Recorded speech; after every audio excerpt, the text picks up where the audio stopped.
বিসমিল্লাহির রহমানির রহিম। 2019-20 শিক্ষাবর্ষের উচ্চ মাধ্যমিক শ্রেণীর সুপ্রিয় শিক্ষার্থীরা, আসসালামু আলাইকুম। সরকারি বাংলা কলেজ কর্তৃক আয়োজিত অনলাইন ক্লাস শিক্ষা কার্যক্রমের অধীন আজকের বাংলা ক্লাসে তোমাদের স্বাগত জানাচ্ছি। আমি রেবেকা সুলতানা, প্রভাষক বাংলা, সরকারি বাংলা কলেজ, ঢাকা।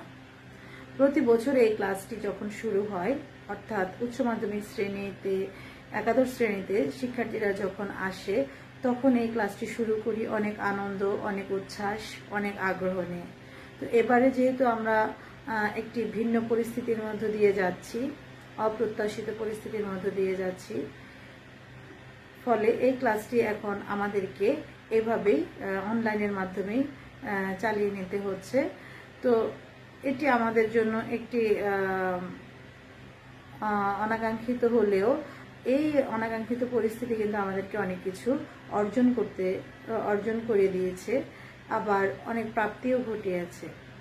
তো আমরা যা পাইনি তা নিয়ে দুঃখ না করে যা পেয়েছি সেটাকে সাদরে গ্রহণ করে আমাদের এই শিক্ষা যে পদ্ধতি সেটাকে চালিয়ে নিয়ে যাব। আমরা যারা স্টুডেন্ট, অর্থাৎ একাদশ শ্রেণীতে যারা আজকে আছো, তাদের ভবিষ্যতে যে পড়াশোনা করার ইচ্ছে কিংবা পড়াশোনা করার যে আগ্রহ, সেটাকে কোনোভাবেই কি করবে না, প্রভাবিত করবে না, সে আশা রাখছি।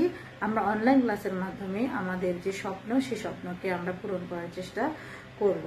তো আজকে আমি শুরুতে একটু তোমাদেরকে বলতে চাই যে আমরা কিন্তু এই মুহূর্তে আরেকটি ঢেউ, যেটাকে আমরা বলছি যে করোনা পরিস্থিতি কিংবা আমাদের যে মহামারী শুরু হয়েছে আমাদের বিশ্বে, সেই মহামারীর কিন্তু দ্বিতীয় দফা অবনতির আশঙ্কা সারা বিশ্ব করছে। কোনো দেশে কিন্তু এর প্রভাবও পড়তে শুরু করেছে, যার ফলে কিন্তু শিক্ষা প্রতিষ্ঠানগুলো আমাদের দেশে এখনো বন্ধ রয়েছে।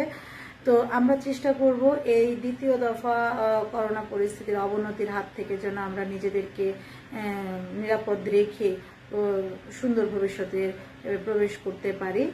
সেই জন্য আমাদেরকে অবশ্যই স্বাস্থ্যবিধি মেনে চলতে হবে, সচেতন থাকতে হবে, শারীরিক এবং মানসিক স্বাস্থ্যের যত্ন নিতে হবে। আর পাশাপাশি অনেক অনেক প্রার্থনা করতে হবে যাতে আমরা এই বিরূপ পরিস্থিতি থেকে স্বাভাবিক পরিবেশে ফিরে যেতে পারি। তো আজকে আরেকটি কথা আমি তোমাদের বলতে চাই, সেটি হচ্ছে তোমরা এরই মধ্যে কিন্তু অনেকগুলো অনলাইন ক্লাস করে ফেলেছো বিভিন্ন গ্রুপে। যারা বাণিজ্য বিভাগে আছো কিংবা বিজ্ঞান বিভাগে আছো, মানবিক বিভাগে আছো, তারা প্রত্যেকেই কিন্তু নিজ নিজ গ্রুপের ক্লাস ছাড়াও বাংলা, ইংরেজি, আইসিটি অনেকগুলো ক্লাস করেছো। তো আমি অবশ্যই সব ক্লাস দেখার সুযোগ পাইনি অন্যান্য টিচারের, কিন্তু যে ক্লাসগুলো চোখে পড়েছে কিংবা দেখার সুযোগ হয়েছে, সেই ক্লাসগুলো কিছু কমেন্ট আমি পড়েছিলাম, চোখে নজর করার চেষ্টা করেছিলাম। তো কমেন্টে বক্সে গিয়ে আমি দেখলাম যে কিছু কিছু ছেলেপেলে আছে যারা কিন্তু ক্লাসের সাথে সম্পৃক্ত নয়, এমন কিছু কমেন্ট করে থাকো। তো আমি তোমাদেরকে বিনীতভাবে একটু অনুরোধ করতে চাই, কিংবা তোমাদেরকে একটু পরামর্শ বলতে পারো, উপদেশও বলতে পারো। সেটি হচ্ছে যে তোমরা যেহেতু শিক্ষার্থী, তোমাদেরকে বলা হয়ে থাকে যে তোমাদের রোল নাম্বার এবং সেশনটা লেখার জন্য, কিন্তু অন্য প্রয়োজনীয় কোনো প্রশ্ন থাকলে সেই প্রশ্নগুলো কমেন্ট বক্সে লেখার জন্য বলা হয়ে থাকে, কিন্তু তোমরা সেটা করো। অনেকেই হয়তো সে কথাগুলো গুরুত্ব না বুঝে কিছু অপ্রত্যাশিত কমেন্ট করো, যেটা তোমাদের রুচির পরিচয় বহন করে। যেহেতু এই ক্লাসগুলো রেকর্ডেড, পরবর্তীতেও থেকে যাবে, তো এটা মাথায় রেখো যে এই ক্লাসগুলো কিন্তু যদি আমরা আবার ফিরে দেখার চেষ্টা করি, তাহলে তোমাদের রোল নাম্বার অনুযায়ী কমেন্টগুলো কিন্তু চিহ্নিত হতে পারে। তখন তোমাদেরকে যারা কমেন্টগুলো করছো তাদেরকে একটি লজ্জায় পড়ে যেতে হবে, পরিস্থিতিতে পড়তে হবে। তো আমি চাইবো তোমরা এই কমেন্টগুলো করে নিজেদের ভবিষ্যৎকে লজ্জায় যেন না ফেলো, ঠিক আছে? আজকে আমি তোমাদের সাথে যে বিষয়টি নিয়ে আলোচনা করার ইচ্ছা করেছি, সেটি হচ্ছে তোমাদের সাহিত্য পাঠ থেকে বাংলা প্রথম পত্রের সাহিত্য পাঠের একটি রচনা, সেটি হচ্ছে একটি প্রবন্ধ। তো এই প্রবন্ধ দিয়ে আমি সাধারণত একাদশ শ্রেণীর ক্লাস শুরু করি। একটি প্রবন্ধ, সেটি হচ্ছে কাজী নজরুল ইসলামের আমার পথ। আমি বরাবর চেষ্টা করি প্রথম যেদিন একাদশের ক্লাসে যাই সেদিন আমি এই প্রবন্ধ দিয়ে শুরু করি। এটার একটা মানে আমার একটা ভালো লাগার দিক, কারণ এই প্রবন্ধের মধ্যে এমন কিছু কথা আছে যেটি আমাদের আসলে প্রত্যেকের জীবনের জন্য অপরিহার্য। তো সেই জন্য আমরা এটা জীবন থেকে উপলব্ধি করি, কিন্তু নজরুল যে ভাষায় বলেছেন, যেভাবে বলেছেন, সেটার মধ্যে অন্যরকম একটা ভালো লাগা আছে। তাই আমি চেষ্টা করি প্রত্যেকবার যে প্রথম ক্লাসটি এই প্রবন্ধটা দিয়ে শুরু করার জন্য। তিনি যে মেসেজগুলো এখানে দিয়েছেন সেটি আমাদের জন্য চলার পথের একটি উপাদান বলা যেতে পারে। তো এই প্রবন্ধটি শুরু করার আগে একটু বলে নিই, এই প্রবন্ধটি তিনি যখন লিখেন, এটি আসলে তখন প্রবন্ধ ছিল না, এটি একটি বক্তব্য ছিল। যখন এই ভারতবর্ষে ব্রিটিশরা শাসন করছিল, তখন তারা কি করছিল, কিছু হিন্দু মুসলমান এদের মধ্যে কিংবা মানুষের মধ্যে একটি দ্বন্দ্ব তৈরি করার চেষ্টা করেছিল। ওটা যদি এখন বলতে যে অনেক বড় ইতিহাস হয়ে যাবে। আর যেটা হচ্ছিল যে আমরা যারা ভারতবর্ষের অধিবাসী ছিলাম, তারা কিন্তু অনেকটা মানে হাল ছেড়ে দিয়ে পরাধীনভাবে বসবাস করার মানসিকতাকে পোষণ করতে শুরু করেছিলাম। কিন্তু কেউ মহাত্মা গান্ধীজি, নেতাজি সুভাষ বসু, জওহরলাল নেহরু, এরা কিছু ব্যক্তিত্ব, বঙ্গবন্ধু শেখ মুজিবুর রহমান, মাওলানা ভাসানী, শেরে বাংলা একে ফজলুল হক, কেউ কিন্তু কি করেছেন, প্রতিবাদ করেছেন কিংবা স্বাধীনতার পথে হেঁটেছেন। মহাত্মা গান্ধী শেষ পর্যন্ত এসে অহিংসা আন্দোলনের ডাক দিয়ে কিন্তু এই ভারতবর্ষকে স্বাধীন করার একটি উপায় নির্ধারণ করেছিলেন। তো সেই সময়ে আমরা অনেকে হাল ছেড়ে দিয়েছিলাম যে হয়তো আমরা আর কখনোই স্বাধীন হতে পারবো না, পরাধীনই থেকে যেতে হবে। সেই মনোভাবকে নজরুল বোধহয় খুব কাছে থেকে উপলব্ধি করেছিলেন, যার ফলে তিনি একটি জায়গায় বক্তব্য রেখেছিলেন। তার এই বক্তব্যেরই একটি পরিমার্জিত রূপ হচ্ছে এই প্রবন্ধটি। আর আরেকটি বিষয় আমরা জানি যে নজরুল ছোটবেলা থেকেই অনেক কষ্টে বড় হয়েছেন, তার ভিতরে সবসময় একটি মানবতাবোধ কাজ করত, তার ভিতরে একটি সত্যের পথে থাকার কিংবা অসত্য কিংবা মিথ্যা দেখলে প্রতিবাদী হওয়ার কিংবা অন্যায় দেখলে বিদ্রোহী হয়ে ওঠার একটা প্রবণতা ওনার মধ্যে আমরা দেখেছি। তার বিদ্রোহী কবিতা, অগ্নিবীণা কাব্যগ্রন্থ, এই জিনিসগুলো কিন্তু সে পরিচয় বহন করে। তো এই আমার পথ প্রবন্ধটিতেও তিনি যে কথাগুলো বলেছেন, তার মূল কথাটা হচ্ছে এরকম যে আমরা অবশ্যই কি থাকবো, সত্যকে ধারণ করে পথ চলবো এবং নিজে আত্মশক্তিতে বলিয়ান হব বা নিজের মধ্যে আত্মশক্তিকে খুঁজে পাওয়ার চেষ্টা করবো। আরেকটি হচ্ছে যে পরাধীন মনোভাব নিয়ে দাসত্বকে বরণ করব না, বরং বর্জন করব। এই মেসেজগুলো তিনি দিতে চেয়েছেন। তো এই কথাগুলো এই প্রবন্ধটাতে আছে বলেই আমি এই প্রবন্ধটা দিয়ে ক্লাসটা শুরু করি, যাতে স্টুডেন্টরা মোটিভেটেড হতে সুবিধা হয় আর কি আমার দৃষ্টিতে। তো আসো আমরা দেখি এই প্রবন্ধে আসলে কি বলতে চেয়েছেন লেখক। আমি আগেই বলেছি যে এটি আসলে তখন রচিত হচ্ছিল, তখন এটি প্রবন্ধ ছিল না, এটি ছিল নজরুলের একটি বক্তব্য। তো প্রবন্ধটি শুরু করার আগে আমরা একটু জানি যে আসলে প্রবন্ধ কি। প্রবন্ধ তোমরা যারা একাদশ শ্রেণীতে আজকে এখন ক্লাস করছো, তারা 9, 10 যখন নবম এবং দশম শ্রেণীতে পড়ে এসছো, কিছু গল্প পড়ে এসছো, কিছু কবিতা পড়ে এসছো, কিছু রচনা কিংবা প্রবন্ধ পড়ে এসছো। তো আমরা ইন্টারমিডিয়েটে এসে অনেক স্টুডেন্টদেরকে দেখি যে আসলে কোন ধরনের রচনাকে কি বলে। সাহিত্যের ক্ষেত্রে সাহিত্যের অনেকগুলো শাখা থাকে, তো যে কবিতা থাকে, ছোট গল্প থাকে, তারপরে উপন্যাস আছে, প্রবন্ধ আছে, তারপরে গীতিকাব্য আছে, নাটক আছে। তো অনেক স্টুডেন্টকে আমরা দেখেছি যে কোনটা কি ধরনের রচনা সেটাকে তারা চিহ্নিত করতে পারে না, হয়তো প্রবন্ধকে গল্প বলছে, গল্পকে প্রবন্ধ বলছে, এরকমটা হয়ে থাকে। তো আসলে সাহিত্যের একটি একদমই ভিন্ন শাখা হচ্ছে প্রবন্ধ। ছোট গল্প, উপন্যাস কিংবা কবিতা যেমন মানুষের আবেগ অনুভূতিকে একটু রূপায়িত করে রচিত হয়, প্রবন্ধ কিন্তু আসলে সেরকম না। প্রবন্ধে যে জিনিসটি থাকে সেটি হচ্ছে একদম বাস্তবতার নিরিখে কিছু কথা যেগুলো সুন্দর করে উপস্থাপন করা হয় আদর্শিক দিক থেকে কিংবা উদ্দেশ্যগত দিক থেকে, লক্ষ্য নির্ধারণের ক্ষেত্রে, বাস্তবতার ক্ষেত্রে এই বিষয়গুলো কিন্তু উপস্থাপন করা হয়। কোনো লেখক তার চিন্তাজাত ভাবনা থেকে উৎপত্তি ঘটেছে এরকম কিছু বক্তব্যকে সুন্দর করে যখন কলমে আনেন, তখনই সেটা কি হয়ে দাঁড়ায়? প্রবন্ধ হয়ে দাঁড়ায়। তো প্রবন্ধ শব্দটি এরকম যে প্রবন্ধ, এই যে এটি একটি অব্যয় শব্দ, পদ বলতে পারি আমরা। এই শব্দটি বা পদটি হচ্ছে একটি অব্যয়জাত পদ। এই পদটি প্র শব্দটির অর্থ হচ্ছে উৎকৃষ্ট, খ্যাতি, গতি, এরকম কিছু। অর্থাৎ কোনো কিছুকে প্রসিদ্ধভাবে বা ব্যাপকতা আনতে, ব্যাপকভাবে শুরু করতে যে পদ্ধতি, সেটি হচ্ছে কিন্তু প্র শব্দ দিয়ে বোঝানো হয়। এটি সংস্কৃত উপসর্গ, আমরা জানি উপসর্গ বা অব্যয় পদ, এটি সংস্কৃত ভাষা থেকে আগত।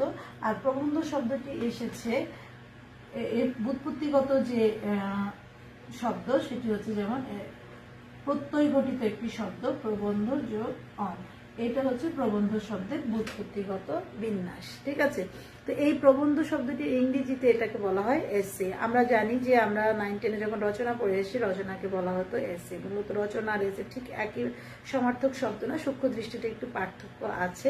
তো এইখানে প্রবন্ধ বলতে আমরা বুঝতে পারছি কি, যে কোনো কিছুর উপর বস্তুনিষ্ঠ কিংবা যুক্তি নির্ভর কিংবা ভাবনার বন্ধন, কিছু ভাবনার কিছু বন্ধন কিংবা চিন্তার কিছু সম্মিলন, যেটা সেটাই হচ্ছে প্রবন্ধ। ঠিক আছে, তো প্রবন্ধের একটি বড় বৈশিষ্ট্য হচ্ছে এখানে কিন্তু আবেগ বা অনুভূতির কোনো জায়গা নেই। এটা বাস্তবতার নিরিখেই সুন্দর করে উপস্থাপন করতে হয় নিজের চিন্তাকে, ভাবনাকে। এখানে কল্পনার কোনো জায়গা নেই, কল্পিত কোনো রূপ নেই। এখানে যা দেখছি, যা শুনছি, যা বুঝতে পারি, সেটাকেই সত্যিকার অর্থে উপস্থাপন করা, বাস্তবতার নিরিখে উপস্থাপন করতে হয়। ঠিক আছে, তো এই যে প্রবন্ধ আবার দুই ধরনের হয়ে থাকে। একটি হচ্ছে বস্তুনিষ্ঠ প্রবন্ধ, একটি হচ্ছে ব্যক্তিনিষ্ঠ প্রবন্ধ। আমি যদি সহজ ভাষায় বলি, এছাড়া অনেক ভাষায় তন্ময়, মন্ময় বলা হয়, এগুলো আমি যাব না, যেহেতু এগুলো একটু উচ্চ পর্যায়ের শব্দ, সেজন্য আমি একটু সহজ ভাষায় যদি বলি, একটি হচ্ছে বস্তুনিষ্ঠ প্রবন্ধ, একটি হচ্ছে ব্যক্তিনিষ্ঠ প্রবন্ধ। বস্তুনিষ্ঠ প্রবন্ধ কি, যে প্রবন্ধটি মানে যে রচনাটি বা যে বক্তব্যগুলো কোনো বস্তুকে আশ্রয় করে রচিত হয়, সেটা কোনো বই হতে পারে, সেটা কোনো ভাষা হতে পারে, সেটা কোনো সামাজিক ঘটনা হতে পারে, সেটা কোনো প্রকৃতি হতে পারে। যে কোনো একটা বিষয়কে নির্ধারণ করে যদি কোনো লেখক কিংবা কোনো বক্তা কিংবা ব্যক্তি কি করেন, কোনো কিছু কথাগুলোকে বাণীবদ্ধ করেন, তাহলে সেটা হচ্ছে বস্তুনিষ্ঠ প্রবন্ধ। আর ব্যক্তিনিষ্ঠ প্রবন্ধ কি, ব্যক্তিনিষ্ঠ প্রবন্ধ হচ্ছে একজন মানুষ তার আশেপাশের যে পরিবেশ আছে, পরিস্থিতি আছে কিংবা কোনো ঘটনা আছে, তার উপর ভিত্তি করে নিজের যে চিন্তা, নিজের যে চেতনা, যে ভাবনাগুলো কাজ করে, সে ভাবনা বা চিন্তা চেতনাগুলোকে একটি সুন্দর রূপে উপস্থাপন করলে সেটাকে বলা হয় ব্যক্তিনিষ্ঠ প্রবন্ধ। আর এই জন্য বলা হয়ে থাকে প্রকৃষ্ট রূপে বন্ধন। এই প্রবন্ধের সুন্দর করে এটাকে যদি আমরা করি, বলা হয়ে থাকে কি, প্রকৃষ্ট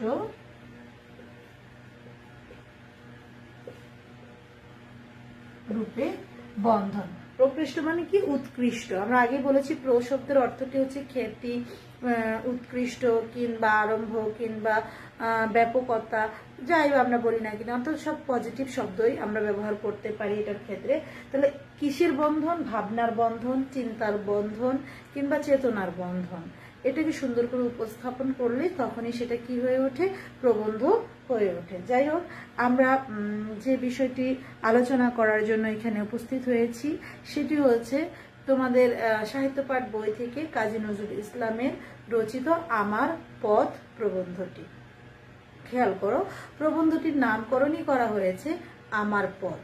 আমরা প্রত্যেকেই মানুষ, এই মানুষের কিন্তু নিজস্ব একটা পথ রয়েছে। আমরা যখন জীবনকে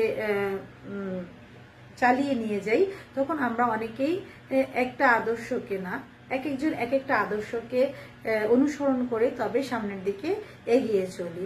সেখানে কোনো ব্যক্তিও থাকতে পারে, কোনো চেতনাও থাকতে পারে, কোনো আদর্শও থাকতে পারে, যাকে আমরা অবলম্বন করে কিন্তু আমাদের দিনগুলো পার করি। তো লেখক এখানে কিসের উপর ভিত্তি করে নিজেকে পার করছিলেন সে কথাগুলোই কিন্তু তিনি এখানে বলতে চেয়েছেন।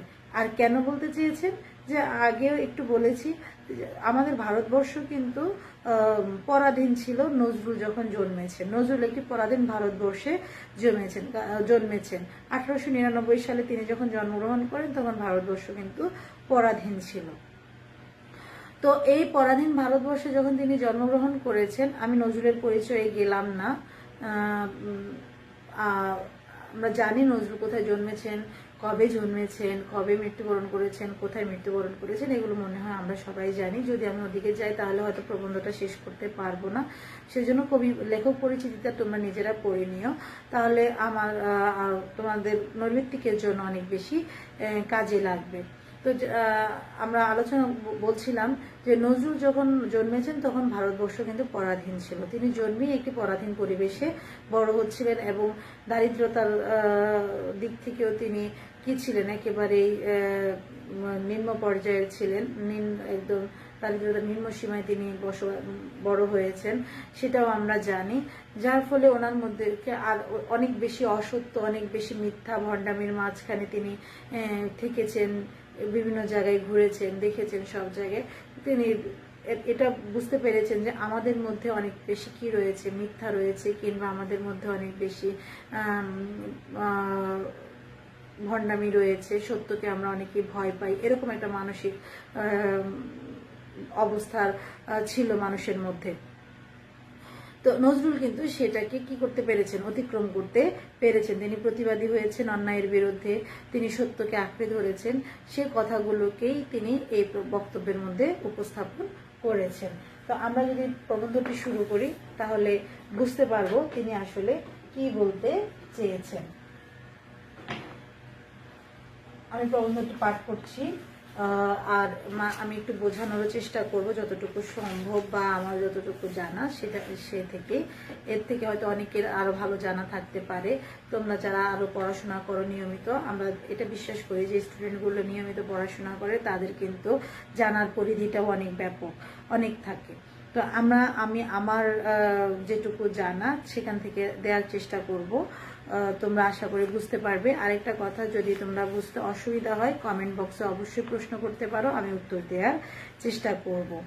আমরা প্রত্যেকটা ক্লাসে বলে থাকি যে কমেন্ট বক্সে প্রশ্ন করার জন্য, কিন্তু দুঃখজনক হলেও আমার কাছে মনে হয়েছে কোনো স্টুডেন্টই আসলে কমেন্ট বক্সে প্রশ্ন করতে চায় না বা করে না। কেন করে না সেটা বুঝতে পারে না, অথচ এখানে তারা কমেন্ট করে কমেন্ট বক্সে প্রশ্ন করেই কিন্তু খুব সহজে জেনে নিতে পারে।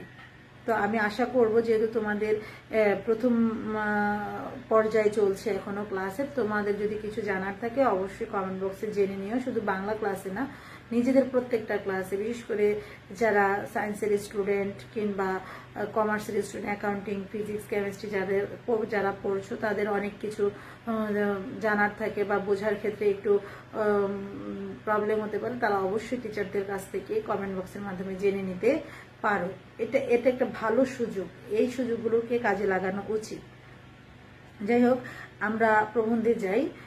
প্রবন্ধটা শুরু করছি। প্রবন্ধটির নাম হচ্ছে কি, আমার পথ।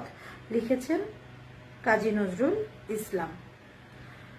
আমার কর্ণধার আমি, আমার পথ দেখাবে আমার সত্য। লেখক কি বলেছেন? প্রথমে লেখক হচ্ছেন লেখকের কর্ণধার, তাকে পথ দেখাবেন কে? তার সত্য। কর্ণধার বলতে আসলে এখানে কি বুঝিয়েছেন? অর্থাৎ প্রত্যেকটি মানুষের একটি কি থাকে? অবলম্বন থাকে, কিন্তু সেই অবলম্বনকে আসলে কি বলা হয়? কর্ণধার বলা হয়। কিন্তু লেখক এখানে নিজেকেই নিজের কর্ণধার বলেছেন। আমরা এটা জানি যে পৃথিবীতে আমরা একাই এসেছি, একাই যাব। আমি যে কাজগুলো করব সেগুলোই আসলে মূলত আমার অবলম্বন। আমি যদি ভালো কাজ করি, সৎ কাজ করি, তবে আমি সেগুলোকে অবলম্বন করে বেঁচে থাকবো। আর যদি মন্দ কাজ করি, সেগুলোকে অবলম্বন করে আমি কি হব? কলুষিত হব। সুতরাং আমার কর্ণধার মূলত আমি। এই কর্ণধার আসলে আমার কর্মকেই বোঝানোর হয়েছে। আমার পথ দেখাবে কে? আমার সত্য। আমি যাকে সত্য বলে জানি বা সত্য বলে মানি কিংবা সত্যকে স্বীকার করি, সেটাই আমাকে কি দেখাবে? পথ দেখাবে। আমার যাত্রা শুরুর আগে আমি সালাম জানাচ্ছি, নমস্কার করছি আমার সত্যকে। এখানে একটি বিষয় লক্ষণীয় যে সালাম জানাচ্ছি, নমস্কার করছি, অর্থাৎ তিনি ইসলাম ধর্মকেও সমর্থন করছেন, হিন্দু ধর্মকেও কিন্তু তিনি এখানে কি করছেন? সমর্থন করছেন। এ থেকে আমরা বুঝতে পারি যে নজরুল যে অসাম্প্রদায়িক ছিলেন, তিনি মনে প্রাণে সেটা একদম মানে পরিষ্কার আমাদের কাছে। আমরা জানি নমস্কার শব্দটি হিন্দুরা ব্যবহার করে থাকে তাদের অভিবাদন কিংবা কোনো প্রথম পরিচয় দেখা হলে আমরা যেমন সালাম বিনিময় করি, ওরাও কিন্তু নমস্কারের মাধ্যমে কি করে? নিজেদের কুশল বিনিময়টা শুরু করে। যে পথ আমার সত্যের বিরোধী, সে পথ আর কোনো পথই আমার বিপদ নয়। কি বলছেন? যে পথ আমার সত্যের বিরোধী, সে পথ কি? বিপদ। অর্থাৎ এখানে যদিও বাক্যটি একটু জটিল, বলা হচ্ছে যে পথ আমার সত্যের বিরোধী, সে পথ আর কোনো পথই আমার বিপদ নয়। মানে সে পথ ছাড়া আর কোনো পথে আমার কি নয়? বিপদ নয়। আমরা যদি বলি সত্যের সহজ ভাষা, যদি এটা বলি যে সত্যের যে পথ সেটাই কবির পথ, আর সত্য ছাড়া যে পথ সেটাই কবির কাছে কি? বিপদ। মূল কথাটি হচ্ছে এই। রাজভয় লোকভয় কোনো ভয়ে আমায় কি করতে পারবে না? বিপথে নিয়ে যেতে পারবে না। অর্থাৎ আমরা যখন পরাধীন ছিলাম তখন আমরা অনেকে কি করেছি? ব্রিটিশ শাসনের অধীনে থেকেছি বলে ওদের অনেক অন্যায় কথাও আমাদেরকে শুনে চলতে হয়েছে। লেখক বলতে চাচ্ছেন যে রাজনীতি যারা করেছে কিংবা প্রতিবাদ যারা করেছে তাদেরকে কিন্তু অনেক কি করতে হয়েছে? রাজভয়ে চুপ থাকতে হয়েছে, কখনো কখনো মিথ্যা বলতে হয়েছে। তো লেখক বলতে চাচ্ছেন যে রাজভয় লোকভয় কোনো ভয়ে আমাকে কি করতে পারবে না? বিপথে নিয়ে যেতে পারবে না। এখানে পথভ্রষ্ট হওয়ার কথা বলা হয়েছে যে আমি যদি আমার সত্যকে জানি তাহলে কি করবে না? আমি কখনো বিপদগামী হব না। আমি যদি সত্যি করে আমার সত্যকে চিনে থাকি, আমার অন্তরে মিথ্যার ভয় না থাকে, তাহলে বাইরের কোনো ভয়ে আমার কিছু করতে পারবে না। অর্থাৎ লেখক বলেছেন কি? আমি যদি সত্যি করে আমার সত্যকে চিনি, অর্থাৎ আমার ভিতরে কি আছে আর আমি কি কাজ করেছি, সৎ কাজ করেছি না অসৎ কাজ করেছি, যদি সেটা আমি বুঝতে পারি, তাহলে কি করা যাবে না? আমার মধ্যে কোনো মিথ্যার ভয় কাজ করবে না। তাহলে বাইরের কোনো ভয়ে আমাকে কি করতে পারবে না? কিছু করতে পারবে না। যার ভিতরে ভয়, সে বাইরে ভয় পায়। অর্থাৎ আমি যদি কোনো অসৎ কাজ করি, কোনো মিথ্যার আশ্রয় নিই, তাহলে আমার ভিতরে একটা কি থাকবে? ভয় কাজ করবে, যেটা সত্য কাজ করলে কিন্তু থাকে না। যার ভিতরে ভয় সেই বাইরে ভয় পায়। যার ভিতরে ভয় থাকে, মিথ্যা থাকে, অসৎ কাজের সম্ভাবনা থাকে বা অসৎ কাজের প্রশ্রয় থাকে, তার ভিতরেই কি থাকে? ভয় থাকে। অতএব যে মিথ্যাকে চেনে সে মিছামিছি তাকে ভয়ও করে না। অর্থাৎ সত্যকে যদি চিনি তাহলে মিথ্যাকে আমি ভয় পাবো না, কারণ তখন আমি মিথ্যার কাছে যাব না। তাহলে মিথ্যাকে আমি ভয় পাবো কেন? আর সত্যের কি উপকারিতা এটা যদি আমি বুঝতে পারি, তাহলে তার মিথ্যাকে প্রশ্রয় দেওয়ার কোনো সুযোগই থাকছে না। যার মনে মিথ্যা সেই মিথ্যাকে ভয় করে। অর্থাৎ আমার মনের মধ্যে যদি কোনো মিথ্যা কাজ করে, তাহলে কি করব? আমার সবসময় ভয় কাজ করবে। নিজকে চিনলে মানুষের মনে আপনা আপনি এত বড় একটা জোর আসে যে সে আপন সত্য ছাড়া আর কাউকে কুর্নিশ করে না। কি বলছে? যে আমি যদি আমাকে চিনি, নিজকে চিনলে নিজের মনের মধ্যে এমন একটা জোর আসে, তাহলে আর কি হয় না? তার মধ্যে সত্য ছাড়া আর কাউকে কুর্নিশ করার প্রবণতা জাগে না। অর্থাৎ সত্যকেই সে সবসময় পুজো করে, সত্যকেই সে সবসময় মেনে চলে, সত্যকেই সে আশ্রয় করে চলে। অর্থাৎ কেউ তাকে ভয় দেখিয়ে পদানত রাখতে পারে না, তাকে ভয় দেখিয়ে কি করতে পারে না? দমিয়ে রাখতে পারে না বা পদানত করে রাখতে পারে না। এই যে নিজকে চেনা, আপনার সত্যকে আপনার গুরু পথ প্রদর্শক কাণ্ডারি বলে জানা, এই দম্ভ নয়, অহংকার নয়। তিনি কি বলতে চেয়েছেন? নিজকে চেনা, এই যে আত্মশক্তিতে শক্তিমান হয়ে ওঠা, বলে, মনের সৎ সাহসের শক্তিতে নিজেকে শক্তিশালী করে তোলা, এটাকে কি করে না, এটাকে এক ধরনের অহংকার বলে মনে করে, এটাকে দম্ভ বা অহংকার বলা চলে না। এটি হচ্ছে কি আপনার গুরু, মানে নিজের গুরু, পথ প্রদর্শক বা কাণ্ডারি।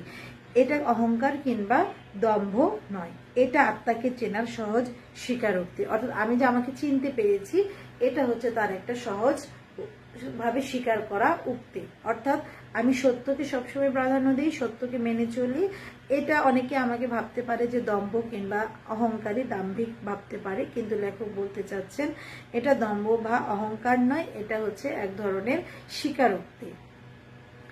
আর যদি এটাকে কেউ ভুল করে অহংকার বলে মনে করেন, তবু এটা মন্দের ভালো। তিনি বলতে চেয়েছেন, অনেকে হয়তো বলবে যে হ্যাঁ সত্য কথা বলছে, সবকিছু স্পষ্ট ভাষায় বলছে, অহংকারী কিংবা দাম্ভিক, কিন্তু লেখক বলতে চাচ্ছেন এটা অন্তত মন্দের ভালো। কেউ যদি আমাকে দাম্ভিক বলে, বা তোমরা যখন সত্য কথা বলছো কেউ যদি তোমাদের অহংকারী বলে কিংবা দাম্ভিক বলে, তাহলে সেটা অন্তত মন্দের ভালো। অর্থাৎ মিথ্যা বিনয়ের চেয়ে অনেক বেশি ভালো। অর্থাৎ কাউকে খুশি করার জন্য মিথ্যার আশ্রয় নিয়ে যে অপরাধটা আমরা করি, সেটার চেয়ে বরং এই অহংকারী হওয়াটা কিংবা দাম্ভিক হওয়াটা লেখকের মতে অনেক ভালো। অনেক সময় খুব বেশি বিনয় দেখাতে গিয়ে নিজের সত্যকে অস্বীকার করে ফেলা হয়। অনেক সময় আমরা মানুষকে খুশি করতে গিয়ে কিংবা কারোর প্রতি বিনয়ী হতে গিয়ে, বা কারো অনেক কষ্ট পাবে সেটা উপলব্ধি করতে গিয়ে আমরা এমনভাবে আচরণ করি, এত বিনয়ী হয়ে পড়ি, কিংবা নিজের কোনো কাজের হাসিল করতে গিয়ে এত বেশি বিনয়ী হয়ে পড়ি। সেই ক্ষেত্রে তিনি বলতে চাচ্ছেন যে অনেক সময় আমরা তখন কি হয়ে যাই, নিজেকেই নিজের কাছে অচেনা করে ফেলি। ওতে মানুষকে ক্রমেই ছোট করে ফেলে, মাথা নিচু করে আনে। এই যে আচরণটা, অর্থাৎ মানুষকে খুশি করার জন্য মিথ্যা বিনয় করা, এই আচরণটা তোমার আমার আত্মশক্তিকে কি করে ফেলে, দুর্বল করে ফেলে, ছোট করে ফেলে, আমাদের মাথাকে নিচু করে দেয়। এটা হয়তো তৎক্ষণাৎ আমরা বুঝতে পারি না, কিন্তু এটা পরবর্তীতে আমাদের জীবনে কি করে, প্রভাব ফেলে। ওরকম বিনয়ের চেয়ে অহংকারের পৌরষ অনেক অনেক ভালো। লেখক বলতে চাচ্ছেন এই যে বিনয়, মিথ্যা বিনয়, এটার চেয়ে অহংকার বা দাম্ভিক হওয়ার যে পৌরষ বলতে এখানে কি বোঝানো হয়েছে,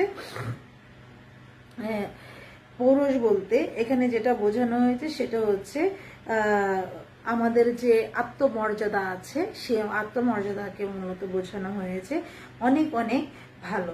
অতএব এই অভিশাপ রথের সারথি স্পষ্ট কথা বলাটাকে কেউ যেন অহংকার বা স্পর্ধা বলে ভুল না করেন। লেখক নিজেকে এখানে অভিশাপ রথের সারথি বলেছেন। অভিশাপ রথের সারথি মানে কি, চালক, যে রথ টানে। আমরা জানি সনাতন ধর্মে রথ টানা হয়, এই রথ যে টানে তাকে সারথি বলা হয়।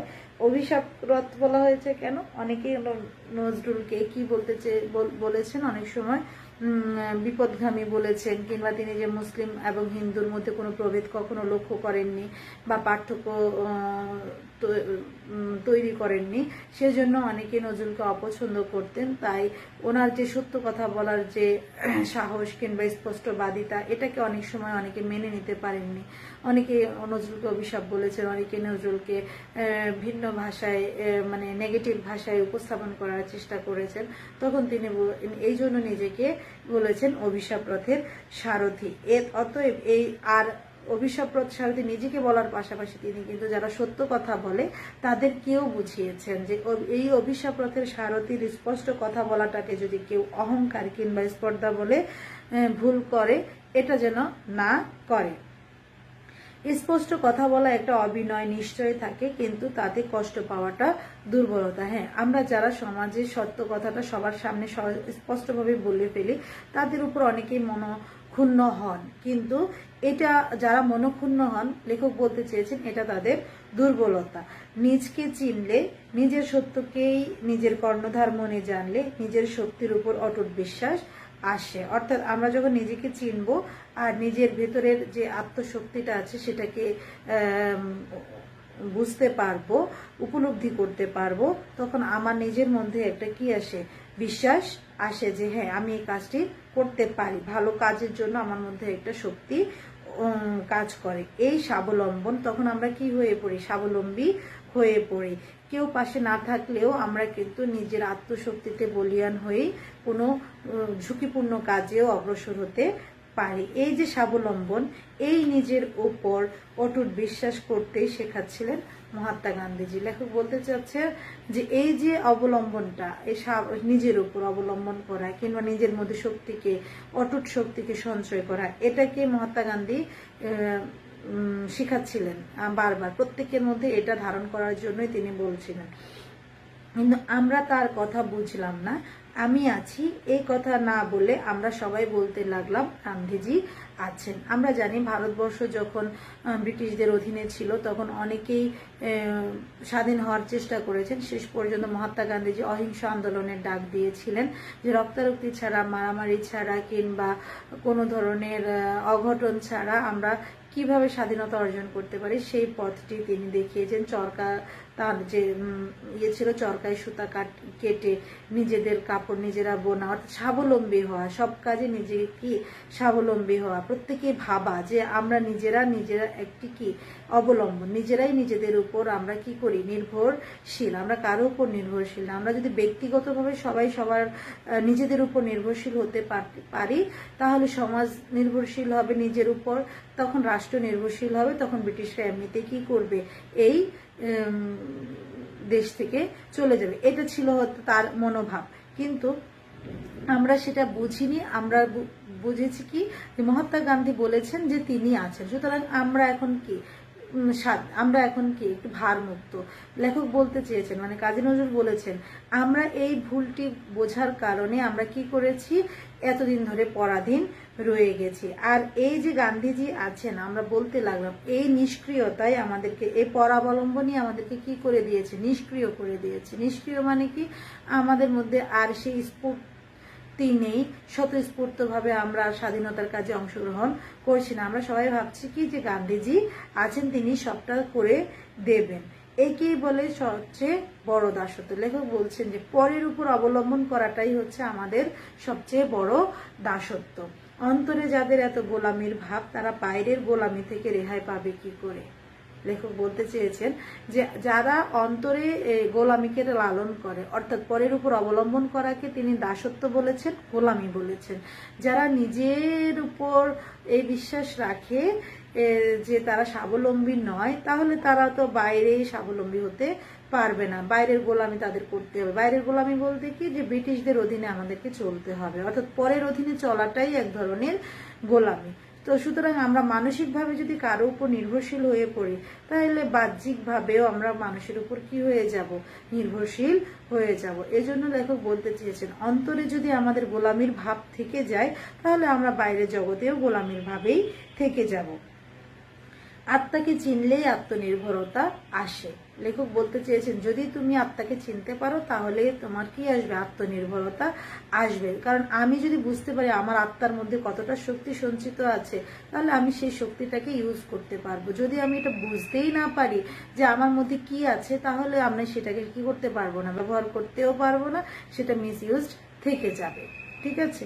এরপর যেটি হয়েছে সেটি হলো, বলেছে এই আত্মনির্ভরতা যেদিন সত্যি সত্যি আমাদের আসবে, সেদিনই আমরা কি হব? স্বাধীন হব, তার আগে কিছুতেই নয়। লেখক বলতে চেয়েছেন, আমরা যেদিন নিজে আত্মনির্ভরশীল হতে পারবো, সেদিন আমাদের মধ্যে স্বাধীনতা আসবে, তার আগে কিন্তু স্বাধীনতা আসবে না। প্রত্যেকেই প্রত্যেকের জায়গা থেকে যদি ভূমিকা রাখি, তাহলে একটি কাজ খুব সহজে কি হয়? সমাধান হয়। যদি আমরা প্রত্যেকে একজনের উপর নির্ভরশীল থাকি, তাহলে সেই কাজটি কি হয়ে পড়ে? কঠিন হয়ে পড়ে। নিজে নিষ্ক্রিয় থেকে অন্য একজন মহাপুরুষকে প্রাণপণে ভক্তি করলেই যদি দেশ উদ্ধার হয়ে যেত, তাহলে এই দেশ এতদিন পরাধীন থাকতো না। অর্থাৎ আমি কোনো কাজ করব না, আমার যারা নেতৃত্ব দিচ্ছেন তারাই সব কাজ করবেন, তাহলে তো এটা যদি ভেবে থাকি, মনে করি, তাহলে এই দেশ সারা জীবনই কি থাকবে? পরাধীন থাকবে, কখনোই স্বাধীন হবে না। আর যদি মনে করি যে মহাপুরুষ যারা শাসন করছে কিংবা যারা নেতৃত্ব দিচ্ছে, তারাই কেবল দেশকে স্বাধীন করে দিতে পারবে, এরকম যদি আমরা ভাবি, তাহলে দেশ কখনোই কি হবে না?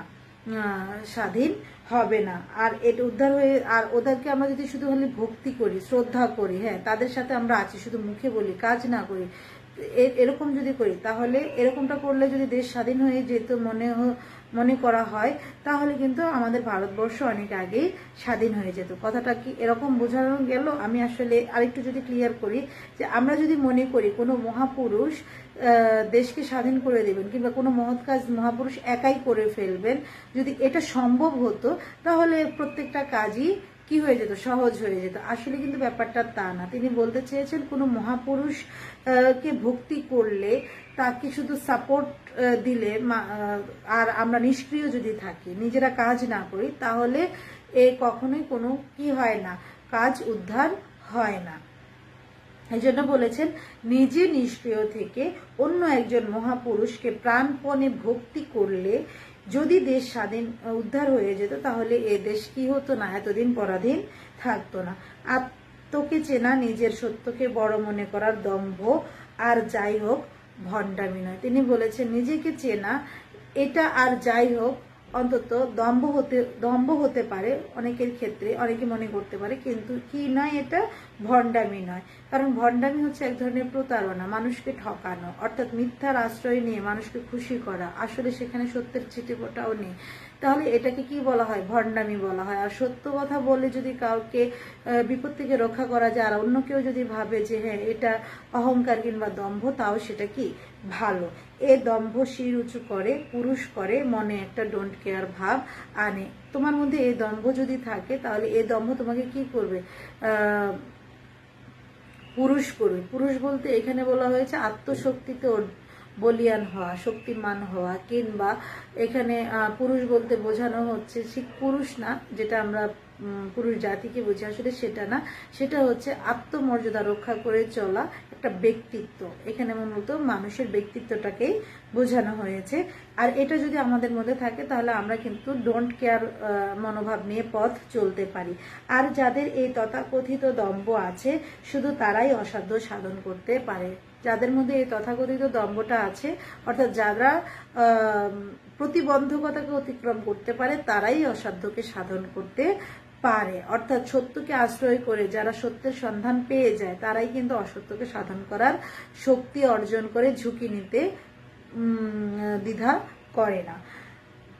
যার ভিত্তি পচে গেছে, তাকে একদম উফরে ফেলে নতুন করে ভিত্তি না গাঁথলে, তার উপর ইমারত যতবার খাড়া করা যাবে, ততবারই তা কি করবে, পড়ে যাবে। অর্থাৎ আমরা যদি একটি পুরনো বিল্ডিং ভাবি, এবং যেটির উপরের যে প্লাস্টার আছে সেটি খসে পড়ে যায়, তাহলে সেখানে যদি বারবার করে ছাপ দেওয়ার চেষ্টা করা হয়, নতুন করে মেরামত করার চেষ্টা করা হয়, আর ভেতরে যেটা আছে সেটা নড়বড়ে হয়, তাহলে সেই বিল্ডিংটি কখনোই কি হবে না, টেকসই হবে না। তো এখানে বলা হয়েছে যা পুরানো আছে, যার ভিত্তি পচে গেছে, অর্থাৎ যেটি মূলে শেষ হয়ে গেছে, তাকে আমরা যতই পরিচর্যা করি না কেন, আমরা যদি একটা গাছের কথাও চিন্তা করি, শিকড় যদি পচে যায়, তুমি গাছটাকে যতই যত্ন করে লাগানোর চেষ্টা করো না কেন, সেই গাছটি থেকে কিন্তু ভালো ফল আশা করা যায় না। তো সেই জন্য সেই গাছটাকে কি করতে হবে, উপরে ফেলে দিয়ে ওখানে নতুন করে বীজ বপন করতে হবে, যাতে ওখান থেকে ভালো ফল আমরা পেতে পারি। ইমারত ক্ষেত্রেও যদি একটি ভবন পুরনো হয়ে যায়, অনেক বছর হয়েছে, সেটাকে ভেঙে ফেলে দিয়ে নতুন করে গাঁথুনি যদি দেই, তবেই আমরা সেটা কি করতে পারবো, স্থায়ী করতে পারবো। আর না হয় ওই পুরনো ভবনে যদি বারবার প্লাস্টার করি, সেটা একটা সময় এসে বারবারই খসে পড়ে যাবে। দেশের যারা শত্রু, দেশের যা কিছু মিথ্যা ভণ্ডামি মেকি, তা সব দূর করতে প্রয়োজন আগুনের সম্মার্জনা। আগুনের সম্মার্জনা শব্দটি দ্বারা কি বোঝানো হয়েছে, আগুন দ্বারা আমরা জানি যে চুরি হলে কিংবা ডাকাতি হলে সবকিছু অন্তত শেষ হয়ে যায় না, কিছু থেকে যায়, সব নিয়ে গেলেও কিছু না কিছু থেকে যায়। কিন্তু আগুন হচ্ছে এমন একটা জিনিস, যদি একবার আগুন লাগে তাহলে সবকিছু ছাই করে যায়, বিন্দু মাত্র কিন্তু টেকে না, যতক্ষণ না আগুনটাকে কি করা হয়, আয়ত্তে আনা হয়, ততক্ষণ সব শুধু পোড়াতেই থাকে। তো আগুনের সম্মার্জনার কথাটার অর্থ হচ্ছে আগুন সবকিছুকে কি করে, বিশুদ্ধ করে। আগুন দিয়ে সবকিছু পুড়িয়ে, শত আবর্জনা আছে আগুন দিয়ে পুড়িয়ে ফেলা হয়, তাতে কি হয়, অন্তত যে দূষণ অনেকখানি রোধ হয়। তো সেই ক্ষেত্রে দেখা যায় যে আগুনের সম্মার্জনা দিয়ে বোঝানো হয়েছে এখানে ভণ্ডামি, মেকি কিংবা মিথ্যা আছে সেগুলো দূর করতে আগুনের সম্মার্জনা একটি রূপক হিসেবে ব্যবহার করা হয়েছে। অর্থাৎ আগুনের সম্মার্জনার মতো সত্যকে কি করতে হবে, ধারণ করতে হবে, তাহলে ওগুলোকে কি করা যাবে, দূর করা যাবে। সবকিছু দিয়ে আগুনের, সত্যের আগুন দিয়ে যদি সবকিছু পুড়িয়ে দেওয়া হয় তাহলে সেখানে নতুন কিছু করা সম্ভব। আমার এমন কোনো গুরু নেই যার খাতিরে সে আগুন সত্যকে অস্বীকার করে কারোর মিথ্যা বা ভণ্ডামিকে প্রশ্রয় দেবে। লেখক বলতে চেয়েছেন তার এমন কোনো গুরু নেই যে কি করতে পারে, এই আগুনকে মানে সত্যের আগুনকে অস্বীকার করতে পারে। আর এই সত্যের আগুনকে অস্বীকার করে কেউ মিথ্যা কিংবা ভণ্ডামিকে প্রশ্রয় দিবে, এরকম কেউ লেখকের গুরু হিসেবে নেই। আমি সে দাসত্ব হতে সম্পূর্ণ মুক্ত। আমার কাছে কি নেই, সে দাসত্বের মনোভাব নেই, কারণ আমি কারো এরকম কোনো গুরুর শিষ্য নই যার যে আগুনের মতো সত্যের আগুনকে অস্বীকার করতে পারে। সুতরাং আমি এই দাসত্ব থেকে সম্পূর্ণভাবে মুক্ত। আমি কোনো দিনই কারোর বাণীকে বেদবাক্য বলে মেনে নেব না যদি তার সত্যতা প্রাণে সাড়া না দেয়। কেউ আমাকে একটা কথা বললো, প্রভাবিত করার চেষ্টা করলো, হ্যাঁ, কিন্তু আমি সেটা কখনোই বেদবাক্য মেনে নেব না যতক্ষণ না ওটা আমার প্রাণকে নাড়া দিচ্ছে সত্য বলে। হ্যাঁ, আমি যদি বুঝতে পারি যে হ্যাঁ এটা সত্য, তবে আমি সেটাকে মেনে নেব। আমি যদি জানতে পারি এটা সত্য, তাহলে আমি কি করব, মেনে নেব। এছাড়া যদি অন্য কেউ এসে আমাকে বলে কোনো কথা, তাহলে সেটাকে আমি যাচাই না করে বেদ বাক্য বলতে, যেটা কখনো পরিবর্তন হয় না, বলা হয়ে থাকে, বেদ শাস্ত্রের অনুসারীরা বলে থাকেন। আমরা জানি যে কোরআনের বাণী আসলে কখনো পরিবর্তনযোগ্য নয়, এটাই হচ্ছে অপরিবর্তনীয়। তো হিন্দুরাও বেদ বাক্যকেই এরকমটাই মানে, যে বেদ বাক্য বলে আমি সেটাকে কি করব না, মেনে নেব না যদি তার সত্যতা আমার প্রাণে নাড়া না দেয়। না বুঝে বোঝার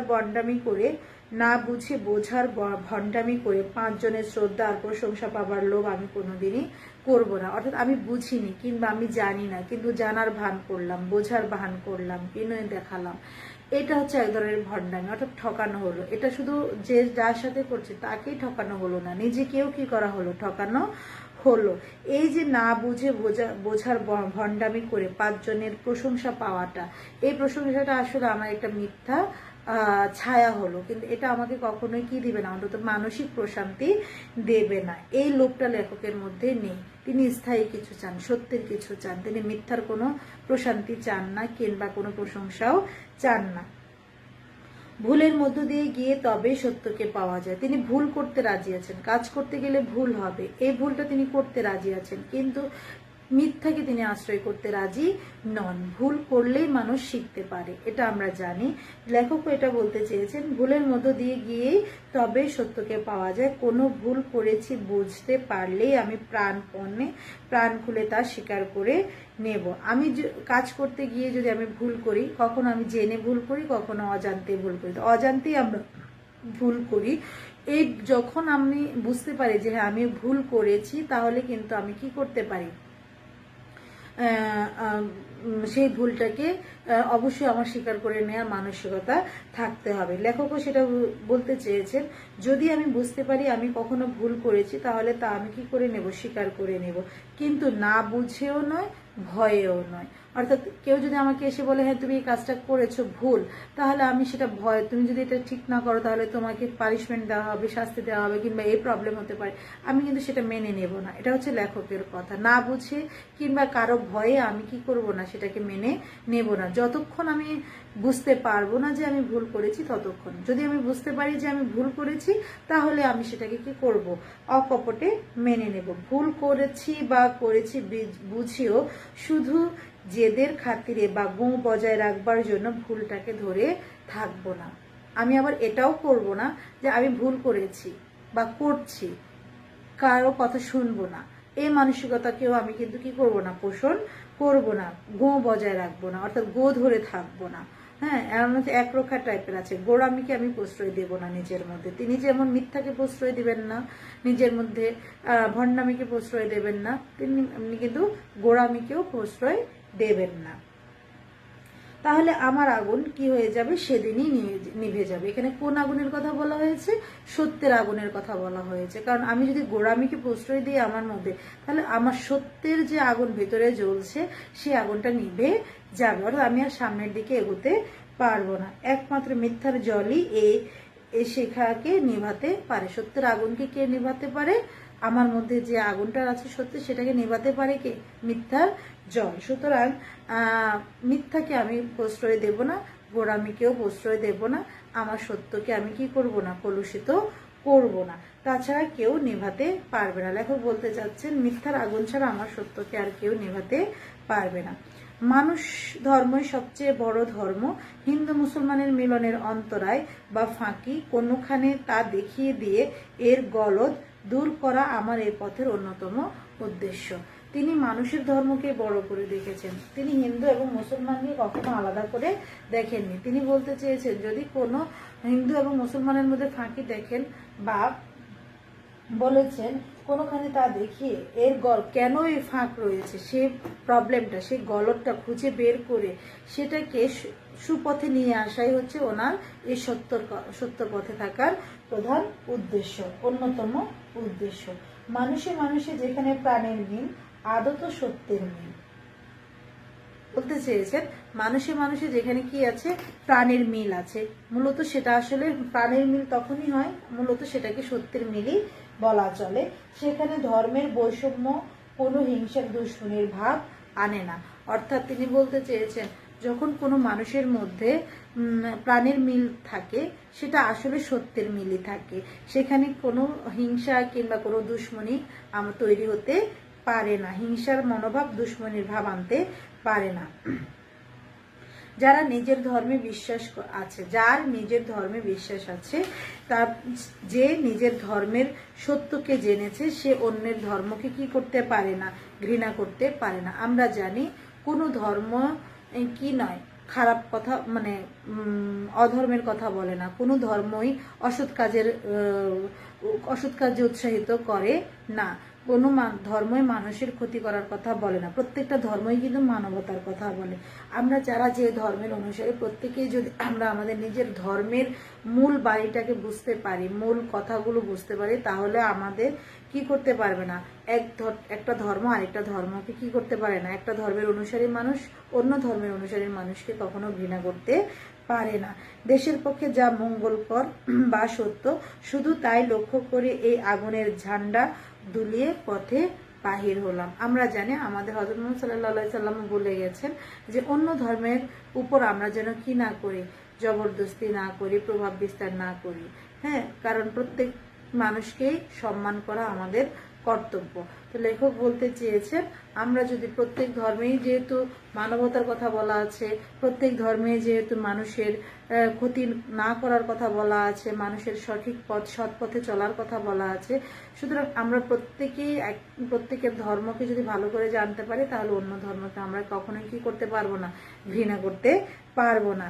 দেশের পক্ষে যা মঙ্গল, যা কল্যাণকর, সেটাকে লক্ষ্য করে লেখক কি করেছেন, এই আগুনের ঝান্ডা দুলিয়ে পথে বের হয়েছেন।